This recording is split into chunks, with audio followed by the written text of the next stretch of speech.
Oh, there I am. What the hell is that? Oh my gosh. Well, for the few of you that's already joined us, thank you and welcome to Any Last Words. I'm your host, Joe, and I'm just going to give it a minute for everybody to jump in. But like I said, for those you've joined, this is our guest tonight. This way, everything's backwards on these damn cameras. Director Anthony, how do you pronounce your last name? I'm horrible. Piseno. Piseno. Okay, that's what I thought. But I was like, watch, it's gonna, have some like crazy inflection in it, and I'm gonna sound like a dick saying it wrong. No, you're good. Gosh, so how are you doing today? How's life been treating you during COVID?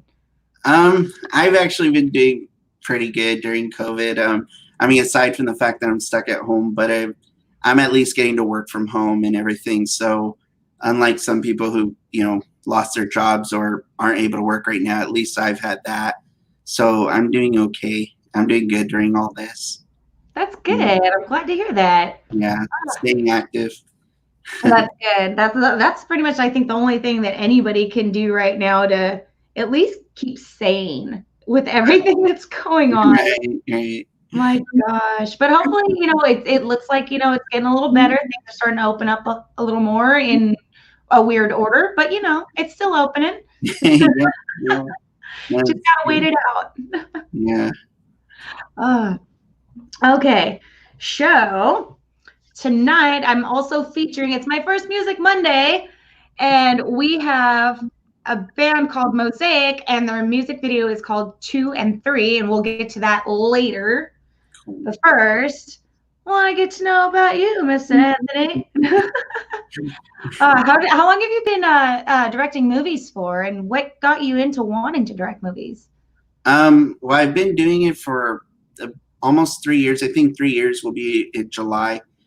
And what made me want to is just I grew up with, really loving film. My dad was a big film fan too, and he used to show me a lot of films that came out when he was growing up. So I grew up with like Seventh Voyage of Sinbad and Sinbad and the Eye of the Tiger and Clash of the Titans. And then I was a big fan of like Godzilla films. So I really liked creature features naturally. And just over the years, I've just become more and more of a cinephile. Just the type of person who, I go to the movies at least two days a week when we could. Oh, wow. And I watch movies, day in and day out. I watch at least 2 or 3 movies a day, especially right now with COVID going on. I'm watching 2 or 3 a day. And so I'm just kind of obsessed with film. And basically for a long time, I felt like it was something no one could do. Like I felt like it was this special thing that like only certain people got to do. It didn't really belong to me per se, even though it was always something I wanted to do. So I sort of danced around it my whole life. And several years ago, I was listening to a podcast, and they were talking about like doing what you love. And they were saying the way to do it is just to get out there and do it. So I thought, I have a cell phone in my pocket. It's got a really good video camera. Why not shoot something? And I asked a friend of mine, and he went out and got an iPhone 7 because it was the newest phone at the time, and got a tripod, and we went and shot a little short film. It was ridiculous and not very good, but that's what we did. And I've continued to, basically every time I make a short film, I'm like, I want to do it again, but I want to do it better. And that's been my attitude since the get-go. So I've done just a whole bunch of short films, really. I've yet to wrangle the beast that is directing a film. But I've done a lot of shorts, which have proven difficult, but I've made it through it. And my recent short, I'm actually probably most proud of. I'm actually proud of this one. I don't feel depressed afterwards. So. It gives you a glimmer of hope to keep going. Yeah. I think it's just a natural thing, though. You care about what you do. That's why you want to keep doing it better. So right. So if and when you do wrangle the beast and do a feature, do you think that you would do like a creature feature or a horror, or do you think that you would try to do something like totally different? You know what I mean? Just like challenge yourself maybe even more, or No, well, I mean, to me, it's the whole doing horror in every aspect, whether it's with creatures or something else, is I love the genre because the genre is something that helps you. To me, it teaches like archetypes that you find in life a lot easier than other genres do. I also Mhm. think it's very open to allegory and being able to demonstrate those sorts of things on a visual level. It's like if you want to display, what you might refer to as sin or something, you can do that through a creature. You can make a monster. It's kind of like the old Godzilla film. What was it? It was the sins of nuclear, of a nuclear explosion that occurred and the fallout that happened afterward, and the Japanese, interpreting it a certain way where they eventually created this monster that we all know as Godzilla. And that's what essentially, gave us this awesome, flick that, obviously turned into this series. But my point is just, for me, horror has so many levels. I don't know if I'll ever get done with that because I really want to do that. And if I did do a feature, I would really like to do something very Lovecraftian. So Okay. something very, very focused on H.P. Lovecraft, where it's just very much based on the unknown. I mean, that's essentially what monster films like Godzilla are. They're Lovecraft films, or The Mist. The Mist was very inspiring. Oh, I loved The Mist. It was a great film, and I just think that's the world I want to dive into when it comes to features, which is why I haven't done it yet, because that would require a big budget, and okay. you know Okay. Do you think you would lean towards more practical effects as opposed to CGI, or do you think you'd put a mix in it? practical by far. Okay. If it came to a really big creature, I've always had the idea of like, can you do something like, can you do something practical, like maybe kind of like what they used to do in the past with the puppets and whatnot, and the matted background and everything. Like I've always Mm. wondered, like, could you do that but mix it with CGI and give it more of a realism? Because Okay. the saying has always been, um, practical effects feels real but looks fake, whereas CGI feels fake but looks real. That's always been the thing. And so it's kind of like you're picking and choosing. And for me, when I watch a movie like The Thing, I would rather see Carpenter's The Thing as opposed to the new Thing that came out, the prequel, where they CGI'd over everything and it just looks crappy.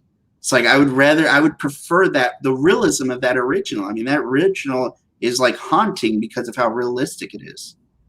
Okay, okay. Yeah, Richard agrees. He says definitely prefers practical effects over CGI. yeah, yeah. So, and thank you, Richard, for joining us. Um, Man, okay. So, damn it, I was really into what you were saying, and I lost what my next question was going to be. Oh my gosh. Uh, okay, yeah, sorry. So, Yeah, so you're working on some other projects too right now, besides the movie Pray for Night Pray by Night. or Yeah, Pray by Night. I'm sorry. yeah. No, you're good. You're okay.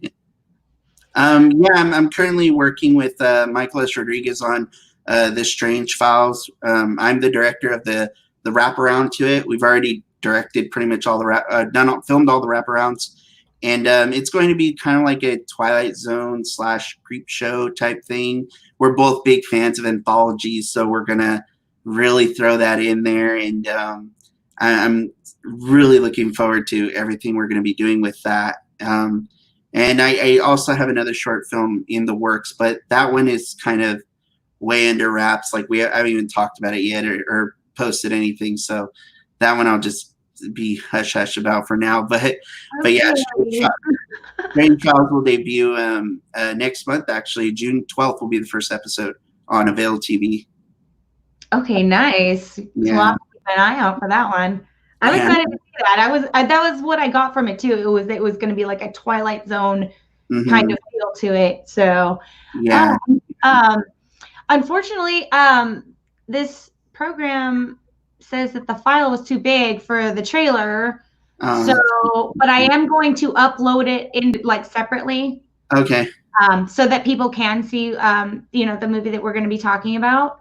Okay. I don't want them to miss. I really want them to see it. So, Yeah. um, yeah. So, but oh wait, damn it. Richard also says he really liked Creep Show, both movies 1 and 2, and the TV show.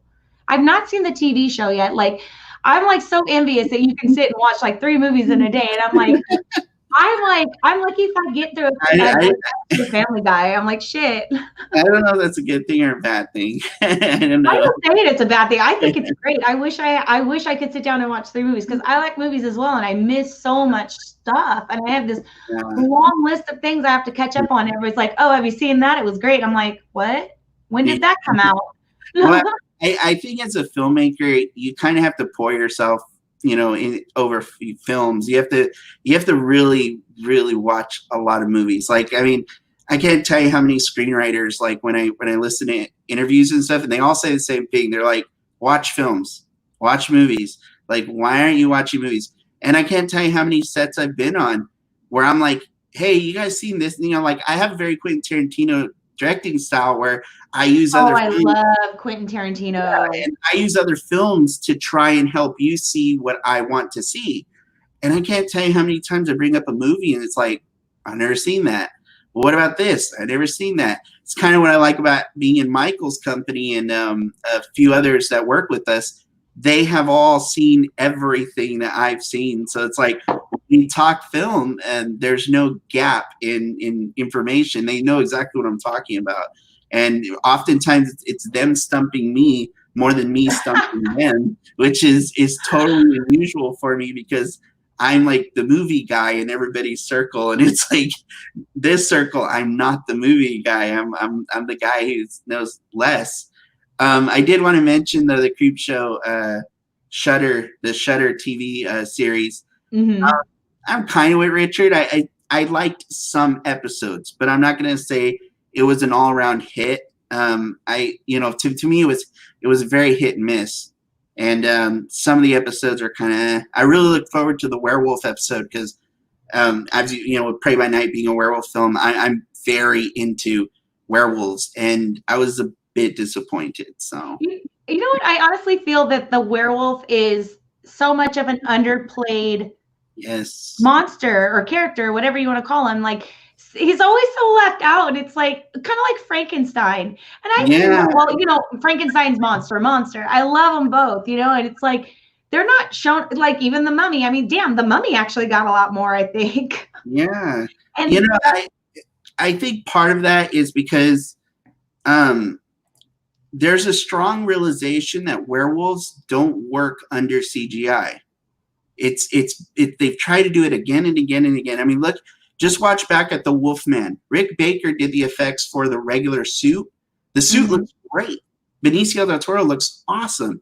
But when he has that transformation scene, it's gross. It's so bad. It's like, what were you guys thinking? Like, why didn't you just have Rick do the effects for that? Because he did an awesome job with An American Werewolf in London. And you're talking about a film that was made back in 81, and the practical effects in that look better. Yeah. Than seen. So it's like, why not have Rick use what he's learned now and put that into the Wolfman? It would have been a much better look. And the film suffers from other things, but as far as effects are concerned, it should have been 100% practical. And I think werewolves work better on that practical level. If it doesn't look like it's there, it just comes off cheap.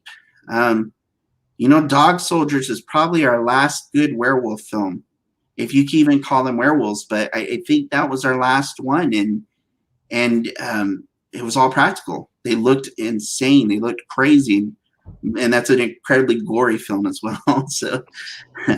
I've not. You know what? I'm sorry. I've not heard. You've of not it. seen Dog Soldiers? I'm like, damn it! We're gonna start this already. No, Sorry. You're good. It's just, it is one you should see. If you haven't seen it, see it. I almost watch everything that has a werewolf in it, and unfortunately, I'm more disappointed these days than I am, excited. So. Aw. No, I mean they could though. They could totally do the whole practical deal. I mean, because come on, Yeah. Jurassic Park, that was a lot of like besides CGI, like they had a lot of animatronics in it. You could do like if you don't want to put a person in a suit, you can make come on, they got like all kinds of crazy robots and there's like Yeah. jetpacks and shit. We can make it go really fast. Well, what they can do though with suits has looked incredible.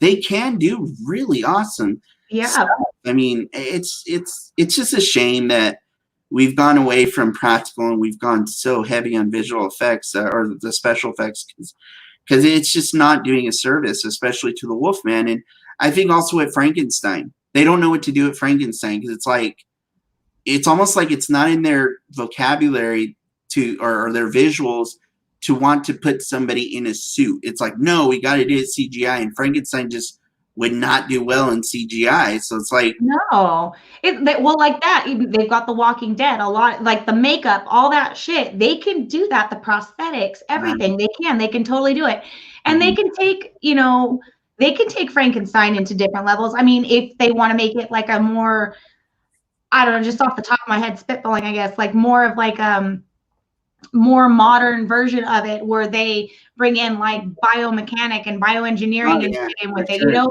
they could really they could play with it and change it a little bit, but still keep it like Frankenstein, like right. Yeah. No, it's lame that they don't do this shit. Like, come on, man.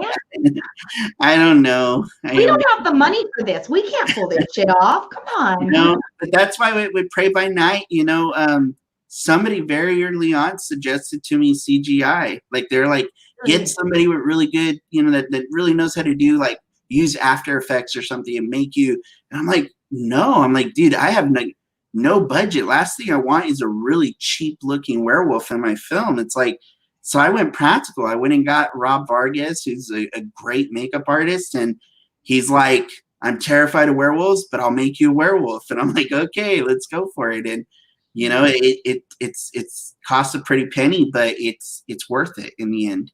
Yeah. And you said you were like so happy, you were undepressed about this film. Yeah. So that's great. So it was totally worth it all the way around then. Yeah. So I'm gonna show the poster. I like I said, I couldn't get the trailer to upload. I will upload it later after the show so that people can see it. But for you guys who are curious, this is the poster for it. And this one is, it says May 2020 on here, but on the IMDb it says June 30th, 2020. Yeah, the date actually changed, and unfortunately I haven't been able to update the poster because my graphics artist is unable to get to it due to COVID. So so it's kind of a bummer. I could have sent you like a cutoff version, but I was like, just who cares? Well, I just didn't know if maybe it was just some like maybe it was accidentally put June or something on there. No, so I changed it to June in the middle of all this because I realized this thing's not going to get premiered anytime, real soon. And really, I need to update that because it's probably actually no, I don't need to update it now that I think about it. It will more than likely premiere in June. Okay. But it will be on the second episode of Strange Files, which is going to be in July, I think. So. Okay, cool. Yeah. Very cool. So, all right, how are you? Do you have a rough draft of how you're going to premiere it? Do you think any place will be open to be able to premiere it at, or? We're working on something. It's actually me and Michael are working together on something, and I can't really say anything about it because nothing's finalized or anything. But we're attempting to do some sort of premiere in June. I mean, now that things are opening up, we're hoping that at least by the end of June, at least there might be a chance of something. But like I said, we're kind of playing it by ear. We have to wait and see. Yeah. If nothing happens, though, it more likely so the way I see it is the premiere is either going to be late June or it's going to be on Avail TV July, whichever the date may be. I know it'll be like within the first 2 weeks of July that it'll premiere on the streaming site. So either way, it's going to premiere, one of those two ways. And some people might not even be able to make an actual physical premiere. So even if you have to go, see it for the first time on the stream, it's only going to be like maybe a couple of weeks later or something. So, Okay. basically it's going to be available for everybody to see. Okay, cool. Very cool. Oh man. There's a lot of people are doing like paid streams online, like even on Facebook, like Yeah. where they sell tickets and all that other stuff. I thought that was a pretty cool idea too. Like, And that might be something else I could look into. yeah, like you could premiere it at like the same time. Like you said, if you can't make it to the actual premiere, but you want to see it like right now before everything else, then like pay a couple bucks and you can see it online with everyone else. Yeah, that's not a bad idea, honestly. It really isn't. That's a good idea. We're all just thinking right now. We got nothing else to do. So. Yeah. This thing, man, it just it flipped my production and everything upside down. Where it's just like, I mean, you see, May 2020, it was supposed to be done already, and then we just got knocked back, and I had to wait weeks before I did anything, and then I had to, then my I'm in Fresno, and this thing's just constantly flipping, and the rules and everything, and crazy. It's just crazy.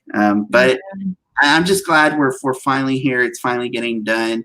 I wish I could have sent you like an updated poster, but unfortunately that was just the case. And it's okay. I'm not a graphic designer, so we all understand right now. It's no big deal. But geez, man, much like horror movies, life has a lot of plot twists in it. So, yeah.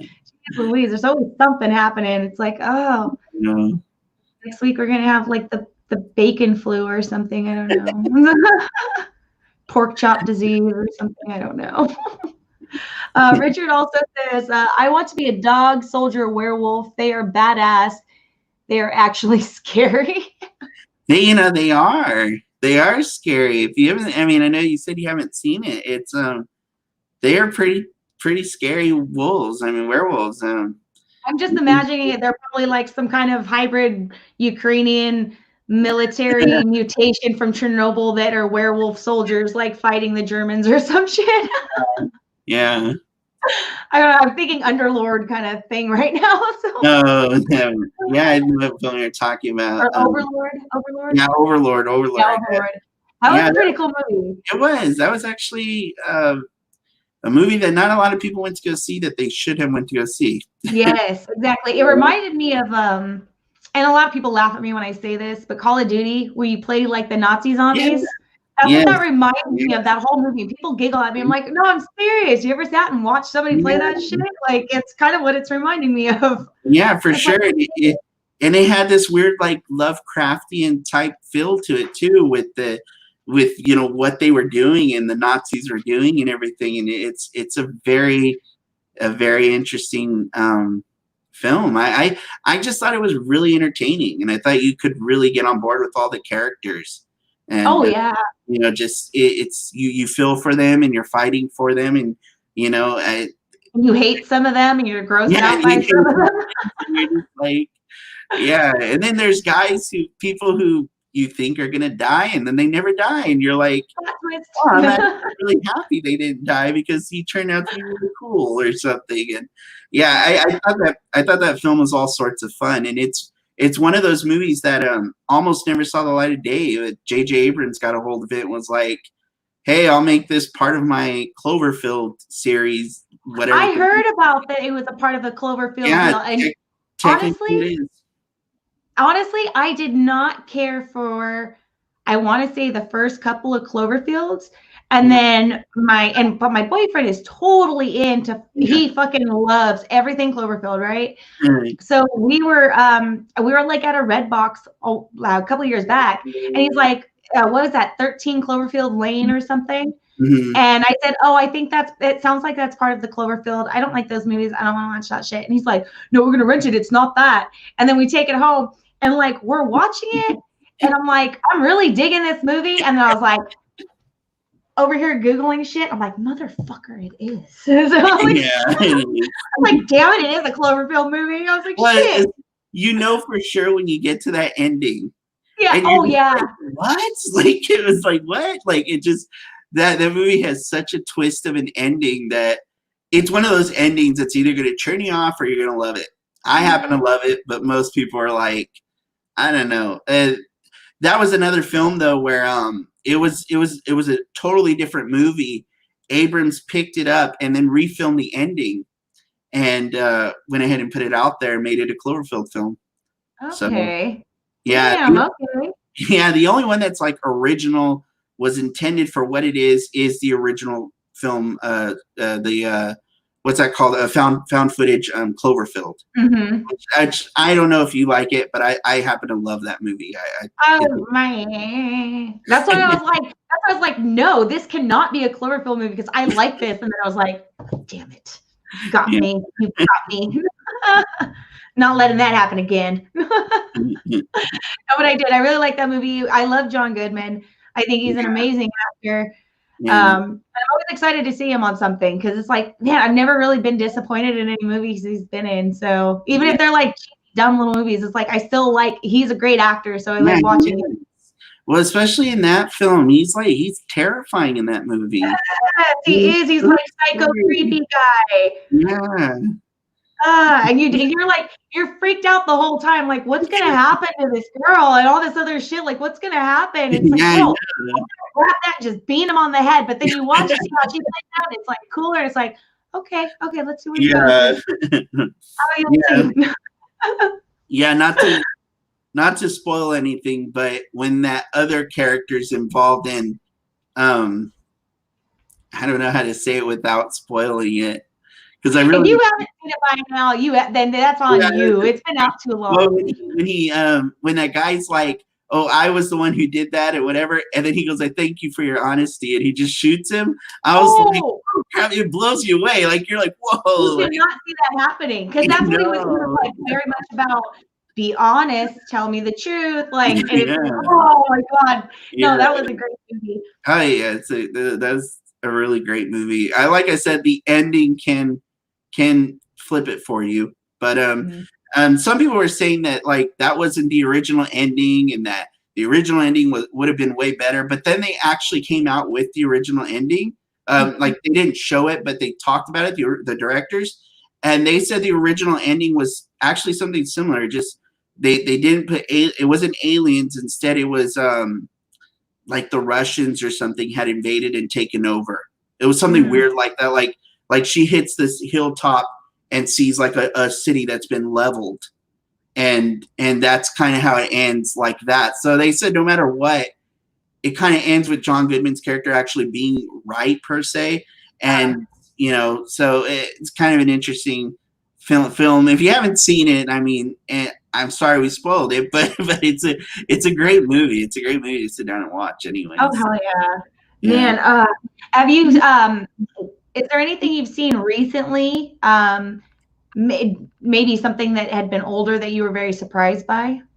Oh yeah, it's so interesting you say that, because I have been watching so many vintage horror films that I've missed out on, like Suspiria, Black Christmas, and movies like that. And the one I have to talk about this because it's a movie I've never heard anybody talk about, and it's as good as all of those. Is Alice Sweet Ellis. I don't recall who directed it, but it's a great little film. There's a really young, like I think she was like 10, Brooke Shields. She's in it. Yeah, and so it's like a long time ago. It's a 74, I think is when it came out. And it's just this, it actually had another name. The other name was Communion, because it circles the Catholic Church, and it circles these young kids who are getting their first communion, which I think you do that around the 3rd grade or so. And it's just this mystery killer, like, murder film, this sort of serial killer. And it has this crazy twist that doesn't happen at the end. It actually happens at the end of what would be the 2nd act. And so you go to the 3rd act and you're getting to fill out this twisted ending, and you're just like, this is so odd. And the film just goes in a totally different direction. And then you're kind of left with all these questions at the end, but not in a bad way. You're left with all these questions in the end in like the most beautiful way possible, where you're just like, this was wonderful. And the mother in the film, and I don't remember the act. I wish I remembered like the info, but the lady who played the actress, the actress that played the mother, she is like stellar in this movie. She's so good, and it's just it was a movie that I was blown away by. Like it was on one of those lists of 50 horrors you've never seen, 50 Oh, horrors you've never seen, and it was like ranked 10 or something like that. So I was like, I gotta check this out because I saw it on it's on Tubi right now if you want to watch it, and okay. actually it's even on YouTube for free right now. You You said can it's called Ellen St. Ellen? no Alice, Sweet Alice. Alice. Yeah, Alice, Sweet Alice. Okay. Sorry, Alice, I'm Sweet kind of Alice. hard of hearing in one No, side. you're fine. You'll know the poster. There's like a mask with a knife going into it's like a baby doll, like a Oh, doll of a baby. Yeah, but it's a trip of a film. It's well acted, well written. It's just one of those horrors that to me goes right along with Suspiria, The Exorcist, Rosemary's Baby, all those greats that we love. And so yeah, just Alice Sweet Alice is one that I think if you love horror, you wanna watch that one for sure. I'm definitely gonna check it out. I'm definitely gonna check that out because I like Brooke Shields. She has been out for a long time, but I had no Oh, clue that yeah, she did it at that age. So, yeah. geez. Unfortunately, her career has a lot of controversy because she's done a lot of stuff at a young age that was like very inappropriate. Yeah, that is very, very So true. crazy. Like Oh there's, man. there's stuff I found out about her career, and I'm just like, wow, I had no idea. But Yeah, wasn't that one what was it called Oceans or something like that or Blue uh, Lagoon or some shit? Blue Lagoon, I think she's like what 15 in it. Yeah, I and she's with think. that guy on the island. Yeah, and Yeah. it's very controversial. The most controversial one came out a little after Alice Sweet Alice called Pretty Baby, and it's I shouldn't even bring it up to be honest because it's not just controversial. It's I mean it is controversial, but it's a movie that wouldn't even be accepted today. Like it's so I've Really? never seen the film. I've never actually sat down and like watched the movie because I just know what's in it, and I was Ooh. very surprised that it was ever made because it seems like one of those movies that would be like some foreign European film or something that like some film that was like banned in the U.S. or something, but it's like a totally United States film. It was banned in a bunch of countries, and it's just and it's Brooke Shields at like 11 or 12 in it, and it has to do with like a bordello and stuff. So Oh, whoa, okay, yeah. yeah, it's very, very, very controversial film. Yeah. Yeah, There have been some movies where well, I mean, not a lot of movies actually. I'll tell people, I'm like, if there's like, rape or like some kind of like mm, child like being hurt or an animal being like, I mean, mm, it's graphically if it's graphic, if it's yeah, very quickly implied, whatever, I don't care. But when it's graphic, I can't do that. That's too much. So, yeah. Dakota Fanning did a movie like that where when she was really young, she did a film where it had a rape scene in it, and she, they it was there was a lot of controversy behind it because they're like, why would you make a film like that? Why would you do? And they took all these precautions where nothing actually happened on set, and but it was still like there was just so much controversy because it's like the nature of the film and what you're doing. There's ways of doing stuff like that where you don't have to show anything. And just while imply it. Just imply it. Don't make it right, graphic. Just imply imply it it, and get it done. exactly. And unfortunately, there's some filmmakers just they don't like implying, and then you end up. This is like way off topic that we're I talking know. I'm so about. sorry. I have a tendency to do that to people. But unfortunately, filmmakers make really, really bad decisions, and Yeah. things go in odd places. And I've never understood it. I've never understood. Just to take it back to horror, I've never understood the relationship between nudity in film and horror. I've never understood that relationship because I'm Yeah. just like, why? I'm like, do we really need to see that? Is that necessary? Yeah, does Jason really have to kill every woman like that's topless? Like, is there purpose in that? I've never understood that about film. I'm like, there's a whole industry out there. There's a For whole that. industry out there that's made for that stuff. put it there. Don't put it in my horror films. Don't Yeah. put it in movies. Like, let me enjoy my movie. You know? I mean, boobs are nice and all, but I mean, come on. Yeah, it's just. No, I get what you're saying, because there have been some movies where I've sat there and gone like, okay, this sex scene was like 4 minutes long and it was super graphic. So it's like, did I just pay for a subscription when I just, when I watch this movie, or is this just the movie? So, Yeah, that's how the Friday the 13th films are. I've yeah. seen like people go through them one by one, and it feels like each director was trying to up the one up the other director. Like, I can one you up. I'm going to do it this way now. Or I got 2 girls with big boobs in this one, and they're both going to show them. Yeah. Oh my gosh. Okay. Well, we're a little over the half hour mark. I'm going to show a video that we have for our Music Monday. Okay. And then we're going to come back and we're going to talk a little bit more. Unless you run away. So, okay, guys. This video is by a band called Mosaic, and the video is called 2 and 3, and you can watch it on YouTube. The link will be in the description below, wherever it is. I can't see it on mine, but good luck on your end, guys. So here it is, the video 2 and 3.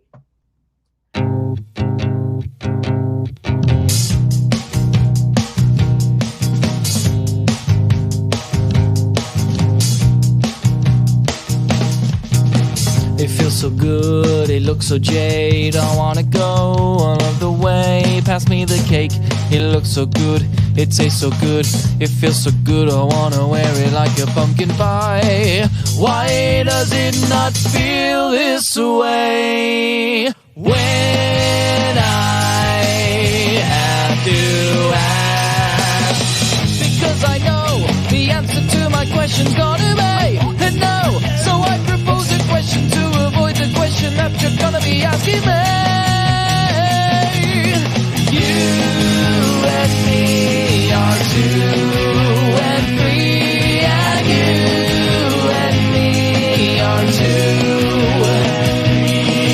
Shut your mouth and listen like a microphone, so I can throw you on a stick and hear the crackles, creaks, and rustles. I'm gonna take it, because that's the way you like it. Why does it not feel this way when I have to ask? Because I know the answer to my question's gonna be no. So I propose a question to avoid the question that you're gonna be asking me. You and me are 2 and 3, and you and me are 2 and 3.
Okay. Nice. And that was Mosaic, 2 and 3. And I've actually, you know what? I had a crappy couple past days, and like I listened to that today, and I was like, And chapter 2 is kind of like a little bit, even if I don't listen to the words about pumpkin pies and all that other stuff. I like that song. I think I can go see them on a Friday night. Yeah. Interesting music video. Uh, yeah. Yeah, I thought it was a fun song. Yeah. But okay, so now we're in the second half of our show. And for those of you joining us on the second half of this show, I'm Jill. This is Any Last Words, and tonight I have Anthony Piseno, director of Prey by Night. It's a short horror film about werewolves, and I will put a trailer up for that after this show, and you guys can see what we're talking about.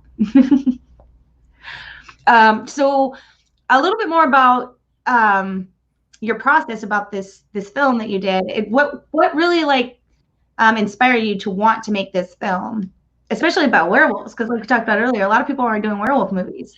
Very underplayed, and I love werewolves. Yeah. It's just really, it's since I was a kid, like the movie Silver Bullet used to terrify me. I was like terrified of that film. And I love that movie. yeah, I love it too. But it used to terrify me. And my grandmother used to have it in this black case in her VHS. Like she had like this thing where it, like opened up like a cupboard type thing. Oh, but yeah. It was like a curio cabinet for all your tapes. Yeah, and I always remember the black case tape was the scary one. But I would still pull it out every time and put it in and watch it, even though that movie just scared me. But I loved that movie, and I loved An American Werewolf in London. The Nazi werewolf scene used to always scare me so much. And then The Howling, and I was a big fan of that too. And really, it just, not seeing so many good werewolf movies coming out, and werewolves being like my favorite of the Universal monsters. The Wolfman was my favorite of all of them. And I just really wanted to pay like respects to those films of old. So, I've seen some people attempt short films with werewolves, and obviously features have been made. And as I've already said, none of them were really, up to my measure of like what a werewolf film should be, especially when you consider those ones that came out in the 80s that were just so great.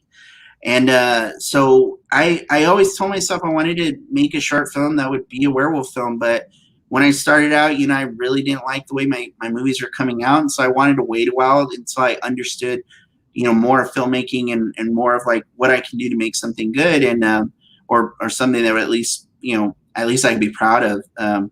So I finally sat down, and I actually started writing a script for something else. I was writing like a serial killer type thing with a female serial killer. And I got to a point where I was like, this story would really do well if it just had like a werewolf in it. And I all of a sudden switched up my script, and I loved what I was writing. So I went back and I wrote this crazy little werewolf script. And I will say that the story is very based more on the main character of Nancy, played by Amanda Renee, and it focuses on her life and what's going on with her. But and the werewolf's like part of it. So it's like the werewolf comes secondary, but the werewolf also plays as an allegory for something. It's not meant to just be just a werewolf in and of itself. So but I would say that was my main inspiration, was just to try and make something that paid respects to those films of old. That's why I wanted to go practical. That's why I didn't want like a wolf man type thing. I wanted a werewolf that was quadrupedal, that was on all fours, because I wanted to do American Werewolf in London. And I remember when Rob and I were discussing what that wolf would look like, I told him, I said, I really want something that looks like a werewolf from The Howling, and the werewolf or the hell dog from American Werewolf in London basically mated and had a puppy, and this is that dog. And I'm like, I want that. So he tried to come up with something like that, because I've always liked certain things about the Howling werewolves, with the big giant ears that come up. That's what they're known for, is their big antenna ears. Yeah. But yeah, I don't feel like there's been a great werewolf film in a really long time. And not to say Prey by Night is like the movie that's bringing werewolf back, or the short film that's bringing a werewolf back, but I just wanted to make something that paid respects to those films and said, hey, we can do werewolf films right, or at least this is an attempt to do it right. I don't know, that's it's sort of my love letter, I guess, to werewolf movies of the past. Okay, cool. Yeah. Did you ever like the Teen Wolf movies, or did you feel those were super, super cheesy? No, I like the first one. The first one's really good. I think Michael J. Fox is hilarious, and I loved him in that film. So I watched that movie time to time. Go ahead. I like that movie too. But did you like the transitional effects that like when he would like? Did you like those kind of like effects of how they did it? Yeah, I mean, they kind of were real light on it, real It light felt on like how. a stop motion or something in a sense, maybe. Yeah, and I like the after look. Like when I would like rewatch the film, I would really like pay attention to what they did, and it's very seamless what they did. Like you could see, just the effects of it, and I thought they did a good job for what they were after. The film had an obvious goal, and it achieved that goal, and I think it works as a movie. It's not werewolves in the traditional sense of what I like werewolves to be, but it's a fun film. So Okay, I was just curious because like it is different. It's like, did you think it was cheesy? I liked it. I thought it was great. it has cheesiness to it, but Yeah, but it was it was fun cheesiness. It wasn't like yeah. stop being dad right now. Like that's so lame. Did you ever see the movie Ginger Snaps? Yes, I did. Did you care for that one at all? I did. So it's kind of weird. I did and I didn't. Like I liked the story in the sense that I like what happens to the young woman and how it's reflecting her going through sort of like puberty and really just her becoming a woman, but becoming this really ferocious woman. And there's a point, to me, where she's very attractive, even though she has these like strange features, starting to happen to her. What I'm not too big of a fan of is kind of what we end up with at the end, this very sort of leathery, furless looking werewolf. I wasn't the biggest fan of that. It was kind of like, I was kind of like, okay, I'm on board. Now give me the Hell Dog from American Werewolf in London. And it's like, no, we're just going to give you like the furless version that's like kind of weird looking. And I just, that was one of the only things that bothered me. And I think in some respects, I guess like the film itself isn't necessarily something that I was a huge fan of, but I understood why it had its fan base, because it has a fan base. There are people who love that film, and I see why. It has things to love about it. Absolutely. Richard said, Howl was a pretty good movie. If I remember right, I think I'm thinking of the right one. I don't think I've seen a Howl. I've seen Bad Moon. That was interesting, to say the least. I don't think I've seen that one. Bad Moon. Is it an Australian one? I don't know. There was an indie Australian one I had seen like maybe 6 or so years ago, and it was about like just this lower class mom and daughter living in the house, and it was okay. I liked it for an indie film, but it was something random that I got in a red box. It was just like, oh, well, I'll take that one. So it's $1. No, at least this wasn't. The story was different on this one. Okay. It's. I don't know. I would skip it. It's not really anything special. Richard said, Hal is werewolves on a train, I think. Oh, okay. I don't know. I was thinking of a different one when I was thinking of the first part of his comment. I was thinking My Mom's a Werewolf. Do you remember that movie? No, I don't It think was I've like, even heard of it. oh my God. Okay. I'm pretty I'm sure it's sorry. called My Mom's a Werewolf. I'll have to Google it. But like, I think the mom, like she meets, I want to say it's an older movie. Oh my God. I have to Google this now. Oh my God. I'm so sorry. But like something happens to her. I think she gets bit by a werewolf and then like she starts like craving like hamburger meat and stuff. And she's like a single mom. Oh Yeah. my God. I think I'm going to have to. My mom's, oh, it is 1989. Yes, it's called My Mom's a Werewolf. Mom's a Werewolf. Yes, I've I never knew heard that's of what it was it. called. Wow.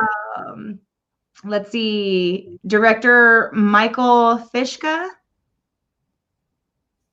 And it starred Tina Caspery, Susan Blakely, Diana Burrows, John Saxon. No.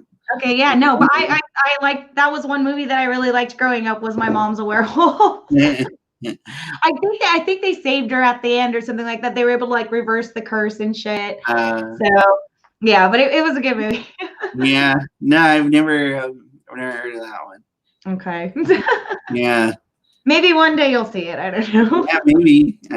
I mean, the way things are right now, I'm constantly looking up horror films. So somebody tells me about something, and I'm like, oh, I'll look it up and check it out, even if it's not good or whatever. I think Richard and I are on the same page tonight because he's like, of course, there's Monster Squad. Wolfman's got nards. And Monster Squad, I love that movie. Yeah. I've thought like what Universal needs to do is they need to do like the Marvel model, like make like they're trying to do this with the Dark Universe. They're trying to do it. They just went about it the wrong way. But you need to do a Mummy movie. Give us a remake of Creature from the Black Lagoon, please. Like I've been waiting for that forever. I'm a huge fan of the original. Or The Invisible Man. Yeah, The Invisible Man. Well, the new Invisible Man just came out. That movie's great. I like it. Yeah, you haven't seen it? No. Well, there's been a couple of remakes, hasn't there? Wasn't the new one or something? The Invisible Man that just came out, I think it came out this year, is probably the best film I've seen this year. Oh, then I've definitely not seen it because I have not really seen anything from this year yet. I'm still behind. It's a great movie. So lame. It's really well made. Okay. But yeah, I mean, like, give us like all these films of all these original horrors, and you can make them, around the same time by having various directors go at them. Just make sure you have a coherent story. And then my thought was always team them up somehow and then have the Monster Squad show up and fight them. Right? I mean, that's all you have to do. It's just this crazy. Oh my God. Could you imagine like the Monster Squad or like, all the Universal monsters against like Jason and Freddy and Michael, like all the, that would be kind of weird. I don't know how that would work. Who would really win in that fight? I really wish we could have got our what was it? Freddy versus Jason versus Ash. They were going to do that at one point. I heard about that. Yeah, I wish that there was a comic version of it. I wish it would have happened though, because I mean, can you imagine Bruce Campbell and Robert Englund going back and forth? I mean, that would be fantastic. That's bickering. Yeah, who wouldn't love that though? That would be fantastic. That would be great. Well, you know what? It's never too late. I mean, everybody's still alive, so it really isn't. It really isn't. And Bruce Campbell's clearly still willing to play Ash. So, and he still looks good. Why not, man? He does. We need to like do a petition or something and have this go around the internet or something like, fuck, make this movie happen now. I think they still are probably trying to make it happen. It's just a matter of getting all the right things together. I mean, Freddy versus Jason, how long were we waiting for that? 15 years maybe? I mean, when you had the end of Jason Goes to Hell where the hand comes up and grabs the mask and puts it in, it's like that was the first time we saw anything of it, and then we didn't get the film until years later, and so who knows? We shall see. Stages are happening. Richard says, I want Leatherface versus Michael Myers. That would be a good one, too. Very good. That would be a good one.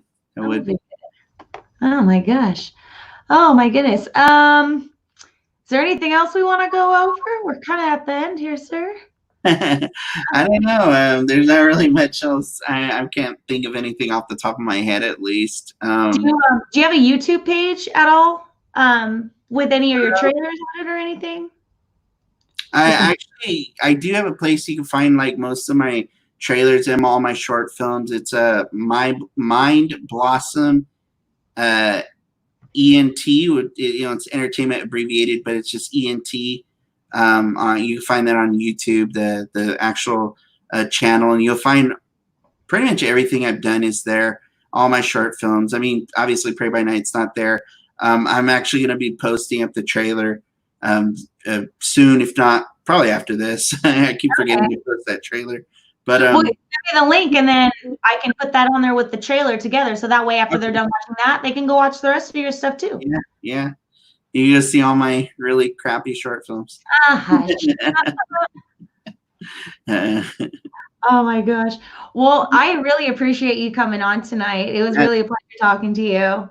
Thank you for having me. It's awesome to be on here, and I love when I could just freely talk movies and horror and anything, because obviously I know too much. So That's great though. That's great. I love that. Especially like I like talking to people about things I don't know also, because it gets me interested and makes me more aware. Like, oh wow, I had no clue that this was a thing, and now I'm very curious about that now. So I'm going to go over here. yeah. So I enjoy it very much.